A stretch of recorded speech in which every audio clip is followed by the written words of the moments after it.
Olá! Hoje a gente vai conversar sobre um tema que, olha, afeta milhões do Brasil: a exclusão digital. Hum, Como é que essa falta de acesso, ou mesmo de saber usar a tecnologia, se liga com desigualdade, com trabalho e até com nossos direitos, né? exatamente. A gente se baseou aqui em pesquisas recentes, alguns relatórios sobre o futuro do trabalho, notícias também. Sim, fontes bem atuais. E a ideia é entender como essa exclusão, ela não só reflete, mas parece que intensifica as divisões sociais, econômicas. É um espelho e um motor, né? E isso. Aí fica a pergunta: como é que tanta gente ainda está fora do mundo digital? E o que isso significa na prática? Essa é a grande questão. Para dar uma dimensão, os números são impressionantes. Cerca de 36 milhões de pessoas sem acesso à internet no Brasil. É muita gente. Um país quase inteiro, dependendo da comparação. E não é algo aleatório, né? Os estudos que a gente viu mostram um padrão bem claro. Sim, afeta mais quem está no campo, pessoas com renda mais baixa, classes D e E, principalmente. E baixa escolaridade também, né? Ensino fundamental, às vezes nem isso. Idosos. E tem um recorte racial, que é muito forte. Populações negra e parda são desproporcionalmente mais afetadas. É gritante. Pois é. E as pesquisas, elas falam algo como exclusão digital e social sendo faces da mesma moeda. Exato, é isso mesmo. Uma coisa alimenta a outra, vira um ciclo, sabe? Uhum. De vulnerabilidade. Então, a tecnologia que poderia, sei lá, ajudar a igualar. Acaba aprofundando o abismo se não chega para todo mundo. É um paradoxo. E essa chegada não é simples. Quais são as barreiras que as fontes mais apontam?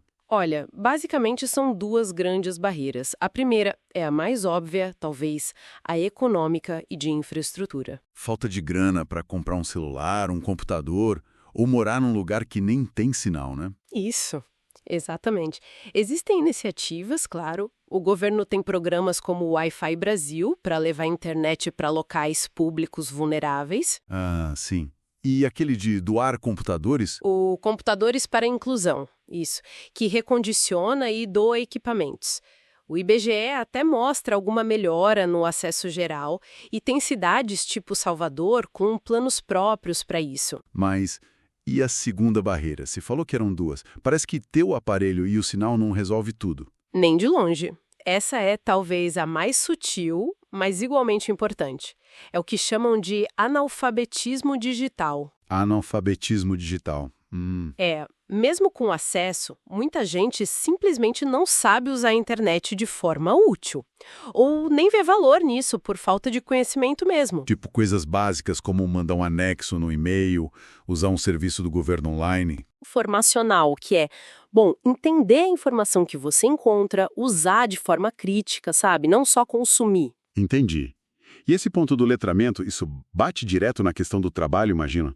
Com toda essa transformação digital acontecendo? Nossa, totalmente. O mercado de trabalho está sendo redesenhado. Automação, inteligência artificial, big data. É que todo mundo está falando agora, né? Sim, e aí surgem profissões novas. Especialista em IA, analista de dados, engenheiro de cibersegurança. Coisas que exigem muita competência digital. E, ao mesmo tempo, outras profissões vão sumindo. Exato, ou diminuindo muito rápido, operador de caixa, digitador, várias funções administrativas, mais repetitivas. A automação tá pegando forte aí. Isso deve criar uma pressão gigantesca para se atualizar, né? Para não ficar para trás. E gigantesca. Um relatório que a gente viu aponta que 65% dos trabalhadores sentem que precisam se requalificar. É muita gente. Uau! E a previsão é que quase 40% das competências que a gente usa hoje, bom, elas vão mudar ou ficar obsoletas até 2030. É logo ali. Quase metade. E quais são as competências que estão em alta? Pensamento analítico, criatividade, resiliência, flexibilidade, agilidade e, claro, né, a tal da literacia tecnológica, especialmente com IA e Big Data. E no Brasil ainda tem um complicador, parece. Tem as lacunas na formação básica. Dificuldade com matemática, português, inglês. Isso dificulta muito na hora de aprender essas novas tecnologias. Faz sentido. Uma coisa puxa a outra. Por isso que as empresas estão sentindo essa necessidade. Acho que 85% delas planejam priorizar o upskilling, a requalificação interna. Sabem que precisam investir nisso. E essa questão toda não fica só no emprego, né? Vai além. Afeta a cidadania mesmo. Com certeza. O Marco Civil da Internet, que é de 2014, já falava disso, que o acesso à internet é essencial para a cidadania. E tem até proposta para colocar na Constituição, né? Tem a PEC 4721, para incluir o acesso à internet lá no artigo 5º dos direitos fundamentais. A própria ONU já considera um direito humano. Mas como isso funciona na prática, no dia a dia? Pensa só, cada vez mais serviços públicos estão indo para o online.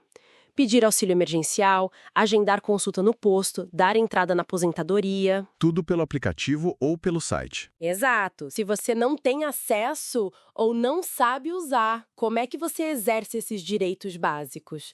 Fica condicionado, sabe? É quase como criar uma cidadania de segunda classe, então. Quem está online e quem não está. É um risco real. E não é só ter a conexão. Voltamos àquele ponto. É ter autonomia digital. Saber usar de forma segura, crítica.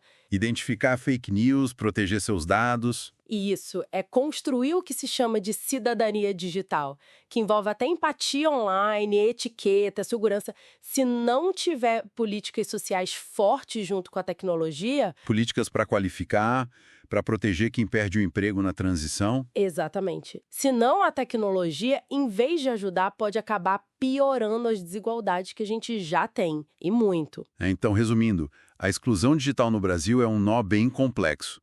Está ligada à grana, à educação? Profundamente. Limita o trabalho, claro, mas também dificulta ser cidadão pleno, né? Fica claro que a tecnologia sozinha não faz milagre. De jeito nenhum. Ela pode ser mais uma barreira se a gente não pensar na inclusão de forma ativa e intencional. E as políticas públicas precisam correr atrás disso, então. Precisam evoluir. Não basta só garantir a conexão ou dar o aparelho. O investimento pesado tem que ser em educação digital, em ensinar a pensar criticamente, usar a tecnologia de um jeito que agregue valor, que seja seguro para todo mundo. Para que os benefícios cheguem para todos e não fiquem só com alguns. Exatamente. Para que seja uma ferramenta de equidade e não o contrário. Fica aí a reflexão final, então. Nesse futuro que está chegando, com IA, com automação prometendo tanta eficiência, como é que a gente garante que essa eficiência vai servir para diminuir o fosso digital e social e não para aumentar ainda mais? Que mecanismos a gente precisa criar para que a tecnologia trabalhe de verdade para todo mundo? É a pergunta de milhões, né? Essencial pensar nisso agora.